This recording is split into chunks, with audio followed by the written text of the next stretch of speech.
नमस्कार, मैं हूं योगेश राणा और बात करते हैं हरीश रावत के नए ऐलान की। हरीश रावत ने एक नई सोशल मीडिया पोस्ट लिखी है, इस पर बात की जानी चाहिए क्योंकि यह पोस्ट उनकी पिछली कुछ माह की लिखी गई पोस्ट में सबसे महत्वपूर्ण पोस्ट है। इसीलिए बगैर किसी इधर उधर की बात किए सीधे इसी बात पर आते हैं। हरीश रावत ने जो लिखा है पहले उस पर बात करते और फिर इस लिखे हुए के मतलब पर बात करते। उन्होंने लिखा है, मैं जानता हूं पार्टी को गहरे घाव लगे हैं, मैं अपने घाव को उकेर कर पार्टी के घाव में संक्रमण नहीं फैलाना चाहता हूं, लेकिन फिर भी अगर मैं कांग्रेस के दफ्तर पर उपवास पर बैठ गया तो अखिल भारतीय कांग्रेस कमेटी को हाई लेवल जांच बैठानी पड़ जाएगी। हरीश रावत किस बात पर जांच के लिए अपनी ही पार्टी कांग्रेस को विवश करना चाह रहे हैं और अपने किन घाव की बात कर रहे हैं जिनको कांग्रेस के घाव से मिलाने से संक्रमण फैलने का खतरा बन गया है। हरीश रावत ने 3 बड़ी गंभीर बातें अपनी इस पोस्ट में कही है। एक, उन्होंने सीधे सीधे कहा है, कांग्रेस के हमारे एक नेता ने लाल कुआं में मेरी हार का इंतजाम करने के बाद मेरी बेटी को हराने का षड्यंत्र रचा। 2, हरीश रावत के अनुसार उस नेता से जुड़े लोगों को लग रहा है कि हरीश रावत को मार गिराने का यह सही मौका है, इसीलिए मौका मत चूको। और 3, हरीश रावत कह रहे हैं, मेरे खिलाफ निरंतर षड्यंत्र रचे जा रहे हैं। मुझे भाजपाइयों के साथ साथ उस विशेष नेता के कांग्रेसी छाप दुष्प्रचारकों का भी भंडाफोड़ करना है। इन 3 बिंदुओं पर हरीश रावत कांग्रेस को जांच के लिए विवश करने की बात कर रहे हैं। हरीश रावत ने एक और ऐलान किया है, उन्होंने अपने उस इनाम को 50,000 रुपए से बढ़ाकर 1 लाख कर दिया है, जिसे उन्होंने मुस्लिम यूनिवर्सिटी की खबर छापने वाले अखबार को ढूंढ कर लाने पर देने का ऐलान किया हुआ है। उन्होंने कहा है कि अखबार की कटिंग, संपादक का नाम और पत्रकार का नाम ला दे, 1 लाख रुपए इनाम दूंगा। पहले 50,000 रुपए इनाम किया हुआ था। वैसे तो हरीश रावत ने अपनी इस पोस्ट में प्रीतम सिंह का नाम नहीं लिखा है, लेकिन यह समझा जा सकता है कि कांग्रेस में कौन हरीश रावत के अलावा इतना ताकतवर है जो हरीश रावत के खिलाफ गंभीर किस्म का षड्यंत्र रच सके। तस्वीर को और अधिक साफ करने के लिए हरीश रावत को लेकर मेरे 5 सवाल है। 1, हरीश रावत क्या कांग्रेस से मोहब्बत नहीं करते हैं? दूसरा सवाल यह है कि हरीश रावत को क्या उत्तराखंड से लगाव नहीं है?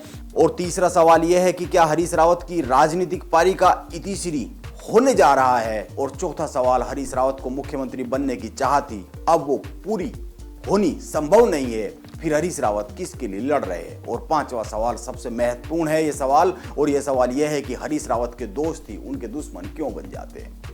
इन सवालों के जवाब बहुत ही महत्वपूर्ण है। हरीश रावत को इनके जवाब देने चाहिए क्योंकि जिस जमीन पर आज वो खड़े हुए हैं, जिन परिस्थितियों में आज वो खड़े हुए हैं, उनके इर्द गिर्द ये सवाल बिखरे पड़े हैं। और हरीश रावत आज अपनी ही पार्टी के खिलाफ और अपनी ही पार्टी के एक नेता के खिलाफ उस लेवल पर आ गए हैं कि वो कह रहे हैं कि कांग्रेस के दफ्तर पर अगर मैं धरना दूंगा, उपवास करूंगा तो अखिल भारतीय कांग्रेस कमेटी को जांच बैठानी पड़ जाएगी हाई लेवल की।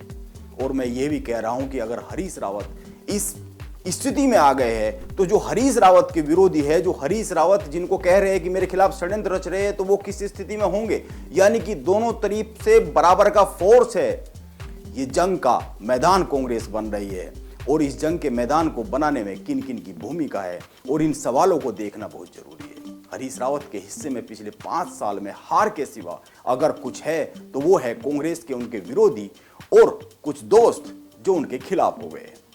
आज उत्तराखंड की कांग्रेस एक बड़े जंग के मैदान में खड़ी नजर आ रही है। जैसा कि मैंने कहा, इसके लिए कई लोग हरीश रावत के सोशल मीडिया पर लगातार लिखे जा रहे सवालों को भी दोषी मान रहे हैं। कई लोगों का कहना है कि जो हरीश रावत इस तरीके से लिखते रहते हैं इसकी बड़ी वजह है, और मैं तो ये कहता हूं कि अगर हरीश रावत लिखते रहते तो जो दूसरे लिखते नहीं, जो भीतर खाने चल रहा है, वो भी एक बड़ी वजह है। लेकिन मेरा सवाल यह भी है कि वो सोशल मीडिया वॉल पर लिखते क्यों हैं? इसको भी समझना बहुत जरूरी है। इस बात को समझिए, जिन लोगों के सवालों की कद्र घर में नहीं होती है वो अक्सर घर की दीवारों से सवाल किया करते हैं। उनको पता होता है कि दीवारें नहीं सुनती है, दीवारें जवाब नहीं देती है। उनको तो बस लगता है दीवार के पार जो है शायद कभी उन तक सवालों के साथ साथ मेरे भाव भी पहुंच जाए। और शायद इसीलिए हरीश रावत भी इसी भाव के साथ सोशल मीडिया की वॉल पर आए दिन सवाल चिपकाते रहते हैं। इसीलिए वो अपने राजनीतिक जीवन के अंत में कह रहे हैं, मेरा दोष प्रमाणित कर दो, मैं गांधी जी की मूर्ति के सामने बैठकर राजनीति से संन्यास लेने की घोषणा कर दूंगा। अंत में मैं एक बात और कहना चाहूंगा, हरीश रावत की एक बड़ी दिक्कत है वो अपना लक्ष्य तय करते हैं, लेकिन गतिविधियों पर ध्यान दूसरे की ज्यादा देते हैं। इसीलिए उनकी हर दूसरी पोस्ट में कोई ना कोई स्पष्टीकरण होता है। वो हर दूसरी पोस्ट उनकी किसी न किसी स्पष्टीकरण के तौर पर होती है, वरना हार के बाद सारे कांग्रेसी पता नहीं कहां खो गए हैं। लेकिन हरीश रावत हार के अगले ही दिन फिर से मैदान में। अब देखना यह होगा कि हरीश रावत कांग्रेस के उस एक नेता से कैसे टक्कर लेते हैं जिनके खिलाफ इन्होंने जंग का ऐलान कर दिया है। यह लड़ाई दिलचस्प होने वाली है, ऐसा मेरा मानना है। नमस्कार, आप बने रहे मेरे साथ।